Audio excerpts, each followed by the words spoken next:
Welcome to Uncommon Sense, where we do our best to make it common again. I'm your host, Adrian Ahlquist, and today I'm joined by Clark Durant, who is a board member of the Society of GK Chesterton, and another convert whose story is in My Name is Lazarus. I think you're the last person who's both a board member and in this book. But how are you, Clark? Well, Adrian, I'm fine. I don't know whether that's a compliment or a curse. No, I think it's a good thing. But I like these double whammies because we continue our My Name is Lazarus series, but you're also a board member. So thank you for being a board member of the society. And I understand that you have a history in politics, which is also relevant because we're in the middle of an election. And so I wanted to know about that. I don't know much more beyond that about you. Well, let me say this. I've been in politics for 70 years. Wow. And I say that because my dad, who never graduated from high school and never went to college because he had to drop out because of the Depression. He was in the Berkshire School in Massachusetts. And he had to drop out because his family didn't have any money anymore because of the Depression and had to go to work in New York City. And then when the war came, Dad enlisted and ultimately became an officer in the United States Army and served in the Pacific. He was a captain. But in 1950, he ran for the United States Congress. We lived in a traditionally Democratic district, the 14th Congressional District. And the reason I say 70 years, I was 1 year old in 1950, and I still have the picture where my dad exploited the three boys in his campaign photo when he was running for Congress. So there I was. I was part in the campaign. That's right. I was the youngest of the three. I was grabbing my mother's breasts, afraid of the camera. But it's a precious, precious picture. My dad and mom were married for over 60 years, and they were very different people. But I got involved really in 1950, and my dad was a grassroots kind of person in politics. And that's really where I cut my teeth. And I've been involved in, I don't know if you want the story, but I've been involved in politics over that 70 years in a number of ways. I headed up an agency for President Reagan. I definitely want to hit on that because that's very amazing. Yeah, I'll come back to that in a second. But my dad was active in the 50s when Eisenhower was running. I do remember the 56 campaign, and then the Richard Nixon campaign in 1960. We were out. By that time, I was 11 years old, and I was walking and knocking on doors with other members of the family soliciting votes for Richard Nixon. He was running against that young member of Congress named John Fitzgerald Kennedy. Oh, wow. My dad was a delegate for Barry Goldwater in 1964 at the Cow Palace in San Francisco. That was a hard thing to do in the community we were in. George Romney was the major political force in Michigan, and to be for Barry Goldwater was not a popular thing. But my dad always tried to seek what was right rather than, you might say, the easier wrong, and the harder right rather than the easier wrong, which is in the West Point cadet prayer. So I've been involved in grassroots politics, and in the campaigns that I remember, as I say, I remember the 1960, the 64. I was in college in the 68 campaign when had been riots at the Democratic convention in Chicago. Much of the same forces that in different ways you see today, frankly. And it was when Reagan was governor of California, I had a chance to meet him in New Orleans. We had a meal together with, he had 5 or 6 other people, and there were 2 or 3 of us students. I went to Tulane University in New Orleans from 67 to 71. And that was really a very tumultuous time in our political culture. I was, as a senior at Tulane, I was in charge of a program that brought speakers together. It had been started in the law school 3 years prior, and I was the first undergraduate to be chairman of the program. And I brought together people as diverse as George McGovern, who was running for president then, and William F. Buckley. Bill and I became great friends, frankly, through that and other things. But it was always my work, in a curious way at that time, was to get a rich discussion taking place. I had Michael Harrington, who was a socialist, and I had Russell Kirk, who of the conservative mind, and you have all these different points of view respectfully expressed. Wow. Which we don't seem to have as much of. In fact, we don't have in these days in the same way. And yet there was that same rich diversity. I remember it was in April of 1971 that we had that conference, if you will. It was called Direction 71. Mm-hmm. But you know, in those days when I was going after getting George McGovern to be at the debate at the end, and I wanted to have 3 reporters to interview him. I didn't go to class when I was a senior in college. I told my mother I was going faithfully, but I really wasn't there because I was running around trying to get very quality people of different points of view to you know, to be in McAllister Auditorium in front of over 3,000 students on 4 separate days and nights. Anyway, when I was going to get George McGovern, his campaign was being managed by a guy named Gary Hart. And Gary hadn't even become a senator yet, and all the scandal that was all of that. He was running George McGovern's campaign. And he begged me not to let the anti-war people persuade me to let McGovern go to some other place because he wanted to come and participate in our program. And we had 3 reporters who were asking him questions. Jules Witcover of the old Baltimore Sun, a man named John Sigenthaler, who was the son of the founder of the Nashville Tennessean, where Al Gore got one of his first jobs, and then a young reporter out of Houston, Texas, named Dan Rather. And it was a lively interchange, something, again, that we don't see as much of, and it was a respectful interchange, again, that we don't see as much of today. Wow, that's amazing. Wow, you seem to have met everyone in politics. Well, I don't know if I've met everyone.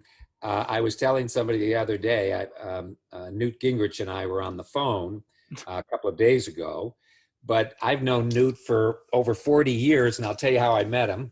I was the head of this particular agency for President Reagan, and I was on the Senate side. I don't remember which senator's office I was in, but we were in a major, going to be a major vote on the direction of the agency. It was the Legal Services Corporation, which was supposed to provide legal assistance to poor people in their daily life and work. My predecessor was a woman named Hillary Rodham.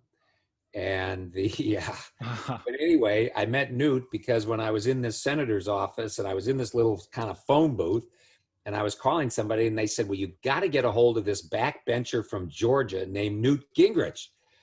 And I said, well, who is he? And they said, whatever. And I said, well, okay, but I'm over on the Senate side. So I said a little prayer with my friend on the phone. And it may have been Jim Dobson, by the way. But anyway, so I went out of the senator's office and I go down this marble staircase, and who is coming up that staircase but Newt Gingrich? And so that began, you know, what has really been a relationship in a lot of ways over all these years. Wow. I've been very fortunate to be in the public arena in so many different ways over all these years. Yeah, for sure. Wow. Well, we've established your authority on political matters. That's, I mean, any other stories that you think are interesting, let them go, like, you know, deliver them. But I have some questions about where we are right now, and if you could speak to those. So, I mean, for one, what do you think about the state of affairs right now in our nation? Without getting too specific, I'm curious what you think from an insider. Well, Yeah. I'm saddened a bit because our whole experiment in self-government is dependent on freedom of expression, civil discourse, a respect for the dignity of every human person, I guess every person is human, but of every person. And we need to engage with each other as we try to seek to do what is right, and in the context of our civil society. And I don't see that in the same way. I mean, families are divided. It's hard to have conversations, and that saddens me greatly, because we are a very unique experiment in human history, but we are also a very fragile experiment in human history, because the natural passions of man, if you will, can be very self-destructive, not only of an individual, but of the society or the culture, the community in which one finds oneself. Right. And I think people sometimes forget that this is an experiment, considering we've only been around for 500 years, 400 years as a nation. And that's not very long given the grand scheme of things and the history of nations, right? Well, we should even discuss at what point we actually became a nation, Yeah, yeah. because I would argue that, you know, I take a little bit different point of view as to when that is. You know, obviously there's the controversy with the 1619 project and all the rest. A little tidbit in history, by the way, that those two slave ships that landed in Virginia in August of 1619, Mm-hmm. what people don't realize is that 1 month prior to that, there had been a gathering in Jamestown of the citizens had gathered in the little town square, had been called together to vote on a variety of things. They were called burgesses, and Virginia ultimately, its legislature ultimately became the House of Burgesses. But when they were gathering in 1619 in July, they were practicing this experiment in self-government. So within a 2 month period, July and August, you have this emblematic piece of history that is about slavery. And by the way, those slaves that came on those two ships were stolen in Mexico. The ships were. And then you have this experiment in self-government 1 month before. And if you look at the unfolding of this, ultimately it is self-government that abolishes slavery, which is really a very interesting thing. But I look at the formation of our country that really stems around September of 1774, when the delegates were being called together by the committees of correspondence because Boston had been blockaded, the Intolerable Acts had been passed by Parliament, the Tea Party had been in December of 1773, and it was a reaction to the blockading of the harbor. And so the word went out. Delegates came, 12 of the 13 colonies were represented in Philadelphia that year, or that month. Georgia was the one that didn't come. They were too busy in a recount. Actually, wow. They were loyal to the king because they were afraid of the Indians on their borders, but leaving that aside. Anyway, 12 of the 13 came. And as you would expect, now here's an interesting thing, because it applies. I'm telling you this story because it even touches today. Here, one colony, Massachusetts, is in its main city, Boston, is being cannonaded by the British fleet, the most powerful navy in the world. And these ordinary people gather in Carpenter's Hall in Philadelphia in September. They go in, and they're coming from some are big states, big colonies, small colonies. They're debating representation.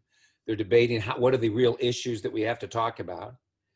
And on the next day, September 6th, the divisions were so deep, a man raised his hand, and he was the chairman. I'm trying to think of his name, but he was from Massachusetts. And he said, we need to begin the next session, the next morning, in prayer. Now you'd say, what a gracious and wonderful thing to do. Let's all gather in prayer. And you know what happened? They were divided. And John Jay from New York talked about, well, we cannot pray together because we do not worship in the same kind and manner. We have Anabaptists, we have Methodists, we have those wild Presbyterians, we have Congregationalists, and so we can't do it. And another delegate raises his hand, stands, and you'll know who he is in just a minute. And he said, "I am no bigot. Find me a pious man who loves his country, and I will pray with him." Now, that man was Samuel Adams. Mm-hmm.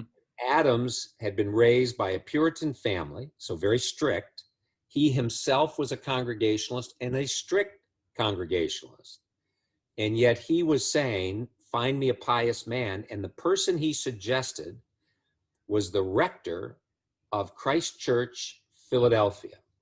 Now, if you were the rector, an Anglican, you had sworn an oath of loyalty to King George. Oh, yeah, yeah. And here Sam Adams was saying, he didn't know the guy's name was Jacob Duché. He didn't know Duché. And so Duché came, this is more than you want, but it's illustrative that the problems that we speak of are forever with us. Anyway, Duché came the next morning. He said, I will come if my health permits. He comes the next day. And if you look in the congressional records of this First Continental Congress, at 9 o'clock in Carpenter's Hall was uttered the first prayer in Congress. And if you look at Adams's letters, John Adams's letters to his two of them to Abigail, which he thought would forever be private, in point of fact, talk about that unique moment. And I see it, if you look at all the context and the things that were said and done, as the beginning of the real formation of this nation. Wow. It's a very cool, it's a rich history that even at Chesterton Academies, they don't know. No, I know. Yeah. I mean, I feel like part of the problem is that we don't have this understanding of the rich history like you do. Don't you think that's part of the problem is we don't know these things. Context. We don't have context and we don't have a sense of connection. You know, Chesterton speaks of the democracy of the dead. We do not have the connection of this unfolding story of the human community and how it shapes itself in forming nations and communities and whatever, and particularly in the American story, which is so unique. We don't have an understanding, and so we fight these things out in our contemporary way without a respect and a gratitude for what has come before. Right. Yeah, that makes sense. But going back to the fact that we are an experiment, are you still hopeful for this experiment, even in spite of our problems and the things that are unfortunate, like the fact that we can't engage in a lot of good discourse anymore? Is that what do you think about that? Well, it's funny. I was our sixth grandchild is 9 months old, 9.5 months old. And because of COVID and a variety of other things, her mother, who's our daughter, and our son-in-law are living with us in our home, and therefore our sixth grandchild is right here. And it's been a real gift for Susan, my wife, and me, but particularly I'll speak for myself, to have watched her as she begins to engage with the world. In fact, we even have a little song that when I sing it, it's Swing Low, Sweet Chariot, and her arms she just loves it when I start going into this, but I look into her face.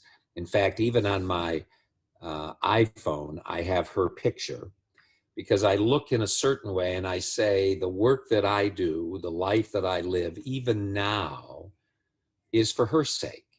So I am hopeful. And I think our God is a hopeful God. Otherwise, why would children be so cute, at least in the beginning? I am hopeful. I do think there are things that we need to do so that we can all be more hopeful. But I am hopeful. I am hopeful. Yeah. Read Chesterton for one thing, right? Yeah, that's right. Because hope means hoping when things are hopeless. That's right. Yeah, that makes sense. But I think Paul got onto that earlier, and he was talking to the Hebrews. But anyway, Yeah, I mean, basically everything was stolen from the yeah, Bible. that's right. Yeah.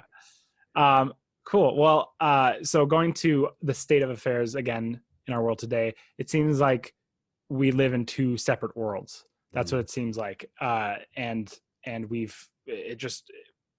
can't really understand each other. We don't try to even figure out where the other person's coming from, because the other side has been demonized. Basically, the other side, the side that you're on, demonizes the other side, and there's no bridge. Is that how it feels like to you? Well, I don't know that if you get out, first of all, if you get outside the political realm, Mm-hmm. there's a lot more cooperation than people would ever really imagine, because the the whole experiment in self-government is about human flourishing. And if you move the politics aside, in the political sense of how the civic order is organized, it's amazing the amount of cooperation, and that's critical. And that cooperation is also deeply rooted in trust. And so if you can step outside of that, the divide won't seem so deep. And the reason it won't seem so deep is because at its root, we are all in the image of God. And so that therefore on those things, what distorts it is, it was interesting. I think it was in the late 50s, an Englishman by the name of C.P. Snow delivered a lecture entitled Two Cultures. And what Snow was trying to differentiate was the humanistic and the scientific, and that they could not speak to each other. And he goes through a long set of reasons as to why he believes that divide would grow ever more apart. And it's very interesting that if you look at it in a certain way, we have that today. We have it in the politics, and I think it is because of what do we value. It's interesting, that what I'm going to call the traditional conservative does not put politics high on the list of important activities. The important activities, I'll turn that off. That's okay. The important activities are of family, are of working on a project. Maybe it's a Chesterton Academy, maybe it's a farm, whatever it may be, or just working together on the line. But if you value politics at the top of the pyramid, which is ultimately in many ways, it's become about power, then it becomes destructive. And therefore makes it harder to have the conversations, because people look at each other as a barrier to power and what I can do with that power, as opposed to a fellow citizen. And that's where it starts, and particularly with technology, our social platforms, the way they can gather people so easily. I mean, you wouldn't have had some of the gatherings we've seen this summer without the social media. I mean, back when all you had was a rotary dial phone, you couldn't get people together very easily, except for a sporting event. But the technology allows our passions to be magnified. And that's really what you're seeing. Yeah, I agree. Well, last episode, I talked to my dad on the show about politics, kind of in general, like we're talking about, and we wanted to try to figure out what's next for our world. And I want to give you the same question. What do you think is next for our world in the United States specifically? A recount. A recount. All right. And then maybe after the recount, a little farther out. Well, it's a good question. It's really the American people. This whole experiment is really, those founders were some smart dudes, Hmm. because whatever one says about the presidential vote, the way the people voted and everything else was not consistent with the way we were told they would vote. Because it was said that the Democrats were going to gain seats in the House, and it was just the opposite. And in fact, the Republican candidates who won came from a pretty rich, diverse group of people that aren't a usual part, if you will, of the Republican coalition. You saw, it appears that the Republicans will hold on to the Senate. So what comes next? We have a stalemate. We Hmm. really have a stalemate. We have a stalemate intellectually. We have a stalemate in the way in which people perceive the direction of the country ought to go. And somehow or other, we're going to have to resolve this.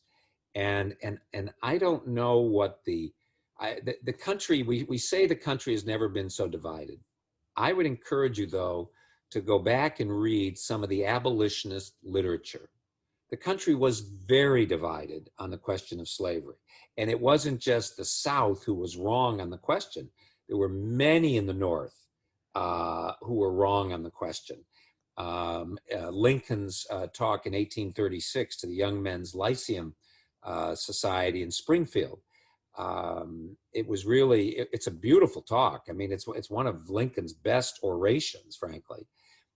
And he was talking about how do we maintain these free institutions. And one point he made, because the founders are now dead. I think the last signer of the Declaration of Independence, Charles Carroll of Carrollton, I think a Catholic, by the way, I think Carrollton was the last to die. Adams and Jefferson were 50 years after on the same day. Hmm. But what Lincoln was trying to say, that now that the founders are gone, can we still maintain the connection to what they created?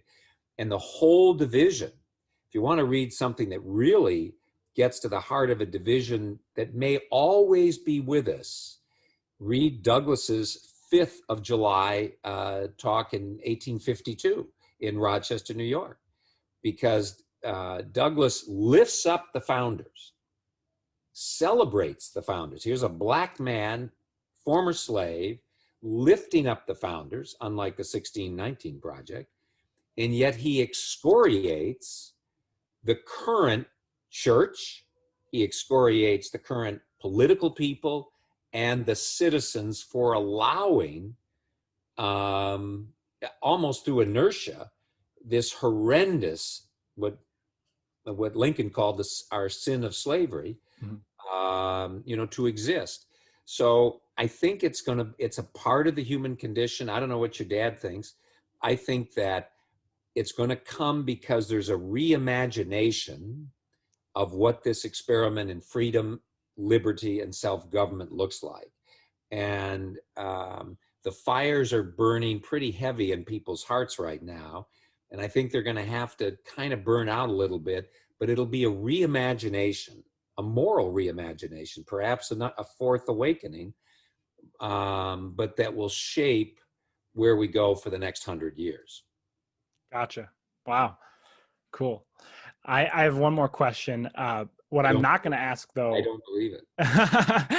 Well, I have more questions. We have to have you on again to talk about your political stories, because that's amazing. They really, I mean, you want to know something? Sure. I am very blessed man. They are unbelievable. But anyway, and I don't even deserve they're not what you would think. Anyway, never mind. Yeah. No. What I'm not going to ask you about, though, is your conversion story, which you mentioned in My Name is Lazarus, because I want people to buy the book at our shop. You're the first person who I haven't asked the story about, but I suspect that people aren't buying it because we're going through each of the stories on the podcast. So if you're interested, I would encourage everyone to go to our shop. I'll have the link in the description on YouTube for My Name is Lazarus, and you can read Clark Durant's story about his conversion. But I'll give one little tip. Okay. When they read it, they'll find that even Gilbert Chesterton was present when we celebrated the Mass when my wife and I came into the church. And you're going to say, how could that be? Buy the book. Nice. Yeah. No. Okay. Well, that's a good teaser. Yeah. Yep. Cool. Well, but I have one more question. You also started a school on top of everything, not a Chesterton Academy, but a different school, right? I want you to mention that because it's an amazing story. Well, we started in 1990 in October. So we are talking literally in the 30th year. In fact, just a few weeks. It was October 29th of 1990. The new Archbishop to Detroit was a man named Adam Maida.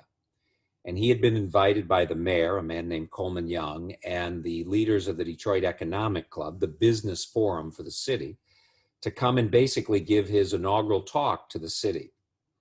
And the title of that talk was Partners in Building a New City. He didn't say partners in building a new Detroit. He said partners in building a new city.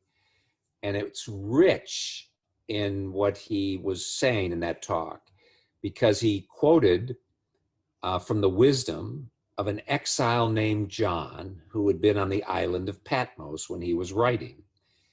And John spoke of a new city coming down as a bride, dressed for her husband, a new Jerusalem, God dwelling with his people, and no more tears, no more mourning, and all things being made new. And Maida talked about walking about the city of Detroit.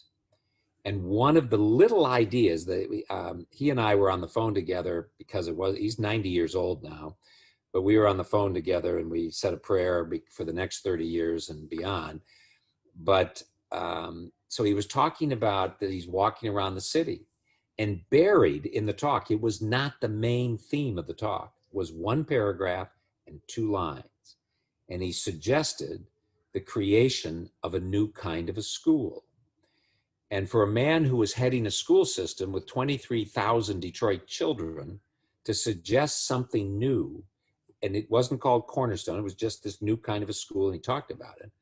And so Cornerstone was born that day.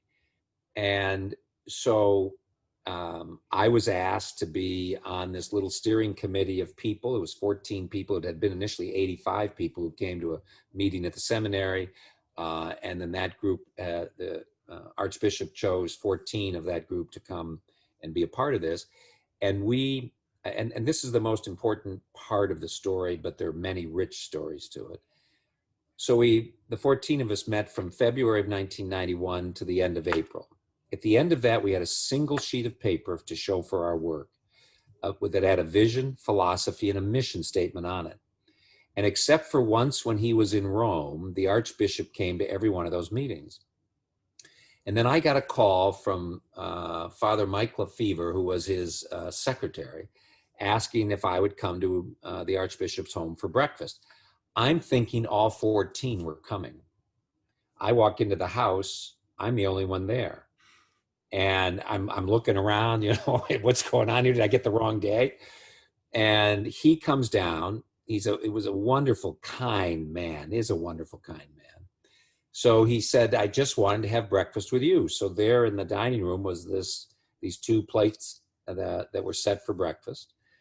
And we had a little bit of small talk. And he said, I believe that, God brought you. I wasn't Catholic then, and I believe that God brought you to be here to be the founder of these schools, and I want you to be the founder. Now, I did not come for that conversation. I had told him I would help him, but I didn't say that I was going to lead this thing. So in an instant, I said a prayer, and the prayer was very simple.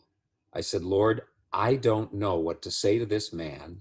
Whatever you want me to say, put it on my lips, and I'm going to say it. So I looked him right in the eye, and I said to him, I'll do it under 3 conditions. And he looks at me. I mean, who am I? I mean, I'm really nothing. I'm nobody. And so he kind of looks at me, but he's such a kind man. He didn't want to punch me in the face. So he said, well, tell me what they are. And I said, well, I believe that the day you spoke to the Economic Club, and we know from our ancient friends, the Israelites, that when God's word goes out, it never comes back empty or void, as the psalmist says. And I believe, therefore, that these schools are his schools and not our schools. And therefore, you should set them up as an independent 501c3, independent of the archdiocese. Now, he paused longer on that request, if you will, condition, than I thought. This game's over.